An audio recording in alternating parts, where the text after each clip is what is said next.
নমস্কার বন্ধুরা, সঞ্চিতা রান্নাবান্না চ্যানেলে আপনাদের সবাইকে ওয়েলকাম। আজকে একটা নতুন রেসিপি আপনাদের সাথে শেয়ার করব। যদি মনে হয় আপনারা আমার ভিডিও তাড়াতাড়ি পেতে চান তাহলে ফলো আর সাবস্ক্রাইব করে দিন, আর পাশে থাকা বেল আইকনটি একবার প্রেস করে দিন। তো চলুন ভিডিওটা স্টার্ট করি। আমি ফার্স্টে দুটো আলু নিয়ে নিয়েছি। আপনাদের হাতে যদি 10 মিনিট সময় থাকে তাহলেই এই রেসিপিটা ঝটাঝট তৈরি হয়ে যাবে।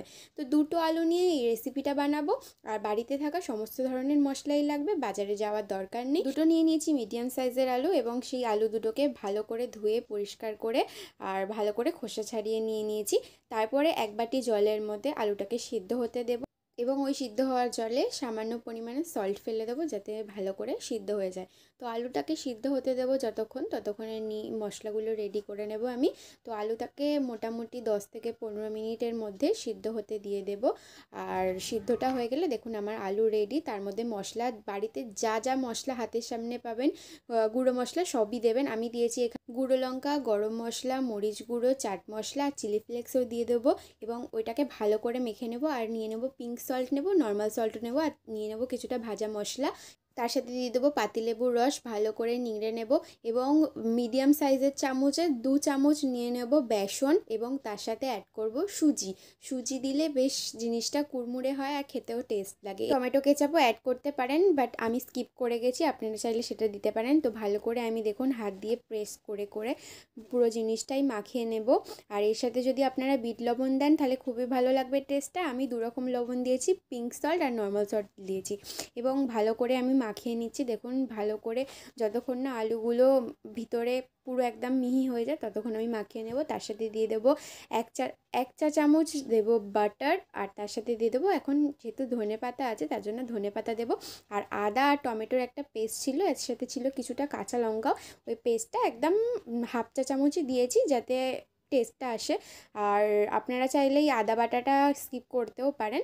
তো দেখুন এটাকে আবার ভালো করে দেখুন হাতের সাহায্যে ঘষে ঘষে মাখিয়ে নেব। সুন্দর করে মাখিয়ে নেওয়ার পর দেখুন এরকমভাবে হাতে অল্প পরিমাণে আমি একটুখানি তেল নেব। আপনারা সর্ষের তেল বা সাদা তেল যে কোনো একটা ব্যবহার করতে পারেন। আমি সাদা তেল নিয়েছি। দেখুন এইভাবে একটু একটু করে নিয়ে আলুগুলোকে আমি এরকম লম্বা লম্বা একটা শেপ দিচ্ছি। দেখুন দেখতে কি সুন্দর লাগছে। আপনারা চাইলে অন্যরকম শেপও দিতে পারেন, কিন্তু এরকমভাবে লম্বা লম্বা শেপগুলো দিলে খুব সুন্দরই দেখতে লাগে ভাজার পর। তো দেখুন আমি সমস্ত জিনিসটাকে এরকমভাবেই শেপ করব, এবং হাতের সাহায্যে খুব আলতোভাবে করব।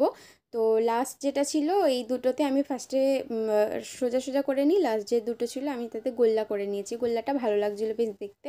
তো আপনারা এরকম করেই শেপ করে নেবেন। এরপরে ভাজাটা হবে, মানে ভাজাটা রেডি হবে। ভাজাটার জন্য আমি কড়াইতে তেল দিয়ে দেবো। আপনারা চাইলে সাদা তেলও ব্যবহার করতে পারেন বা সর্ষের তেলে পুরোটা করতে পারেন।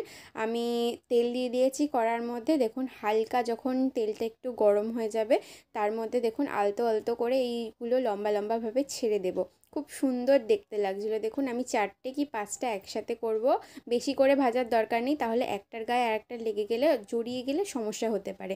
তো দেখুন আমি 4টে একটু একটু গ্যাপে করে করে আমি দিয়েছি, আর 4টে ভালো করে ভেজে নেব।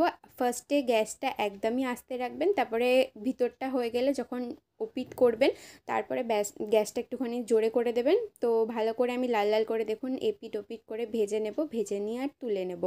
তো এইভাবে আমি সমস্তটাই ভেজে নেব। ভেজে নেওয়ার পর প্লেটে ভর্তি করে দেব। এবং যদি আপনাদের বাড়িতে কোনো লোকজন আসে তো 10 মিনিটে এই রেসিপিটা আপনারা বানিয়ে খাওয়াতেই পারেন। এই রেসিপিটা সন্ধেবেলা স্ন্যাক্সের জন্য একদম বেস্ট জিনিসটাই আপনাদের সাথে শেয়ার করলাম। তো দেখুন এই যে রেসিপিটা আমি বানালাম এটা একদম ঝটপট 10 মিনিটে বানিয়ে নিয়ে আপনারা টিভির সামনে একদম সিরিয়াল দেখতে দেখতে মচমচ করে খেয়ে নিন, এবং সাথে নিয়ে নিন একটু মুড়ি আর ঝুরি ভাজা, যেটা আমি নিয়ে নিয়েছিলাম। তার সাথে খেতে ব্যাপকই লাগছিলো, আর তারপর একটুখানি চা বা কফি হলে তো জমেই যাবে খাবারটা। তো এই রেসিপিটা আপনারা বানিয়ে দেখবেন বাড়িতে। আর আমি একটুখানি সসও নিয়ে নিয়েছিলাম, টমেটো কেচাপ নিয়ে নিয়েছি, তার সাথে খেতে খুবই সুন্দর লাগবে। তো এই রেসিপিটা আপনারা বানিয়ে একবার খেয়ে দেখবেন, আর ভিডিওটা কেমন লাগলো অবশ্যই জানান। হ্যাঁ, এটুকু বলতে পারি সন্ধেবেলা স্ন্যাক্সে যদি এই আইটেমটা থাকে তাহলে আর কেউ কিছু চাইবে না। তো এই আইটেমটা আপনারা বানিয়ে ফেলুন এবং জানিয়ে দিন যে কেমন হয়েছে আইটেমটা, আর অবশ্যই নিজেরাও ট্রাই করবেন আর অন্য কাউকেও খাওয়াবেন। অন্য কাউকেও ভিডিওটা অবশ্যই শেয়ার করে দেবেন, তারাও যাতে এই ভিডিওটা দেখে নিজেরাও বানিয়ে বাড়িতে খেয়ে নিতে পারে। খুবই সুস্বাদু খাবার একটা। আজকের মতো বাই, নিয়ে আসছি নেক্সট রেসিপি। টাটা।